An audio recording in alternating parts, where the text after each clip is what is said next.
Welcome to the Inox Podcast, where we discuss cutting-edge solutions for modern dentistry. Today, we're talking about a challenge that every implantologist faces, namely finding the perfect material for implant-supported restorations. And with me today, thank you for coming, by the way, I want to go over with you what's the golden standard for implant restorations? Well, you need material which is strong but flexible, therefore shock absorbent, in order to be gentle on the bone. You need it to be easily processed, which means you have less steps and less chance for error. You need it to be easily and quickly done, which means, well, time is money. You need it to be bacterial resistant to not promote a bad oral health. You need it to be aesthetically pleasing because nothing that beats a good smile.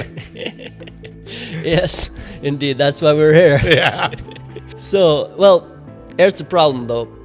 Currently, none of the traditional materials check all of these boxes. That's why we might go over a few of the current materials used in modern dentistry.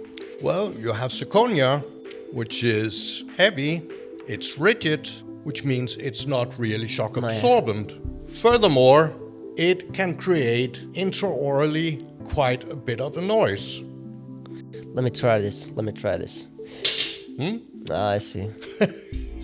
And we have the zirconia with peat, which is layered, and then you add the porcelain. You also have the risk of accumulating bacteria, which is a bad oral health. Then you have as well the zirconia with metal.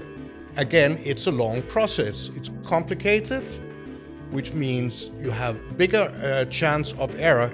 Again, also you can have the accumulation of bacteria. Thirdly, it is not shock absorbent. All of these issues are quite expensive. And it's nice also to have a good breath. Bacteria. Absolutely. Buildup is not quite pleasant to smell. So, what's the solution? In our next episode, we will introduce a revolutionary material that does. Stay tuned as we explore the future of implant restoration and how Nanoxa G Plus is changing the game.